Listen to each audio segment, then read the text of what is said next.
Are you tired of digging through Klaviyo reports to see your metrics? Create a custom dashboard in under 2 minutes. We'll start in Analytics, create and name your dashboard, then add a data view template to populate it. Start by clicking Analytics. Then, from Analytics, click on Dashboards.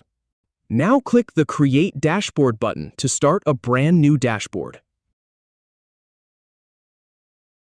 Type in a clear name for your dashboard so it's easy to recognize later. Once that's done, click Create Dashboard again to actually create it. Click Add Data View. Choose the template you want to use. Then click Add Data View once more to drop that template onto your dashboard. Finally, take a moment to scan your created dashboard and see all your data at a glance. Enjoy! If you have any feedback or if any info is inaccurate, please leave a comment below. We'll do our best to answer or redo the video if needed. Thanks for watching.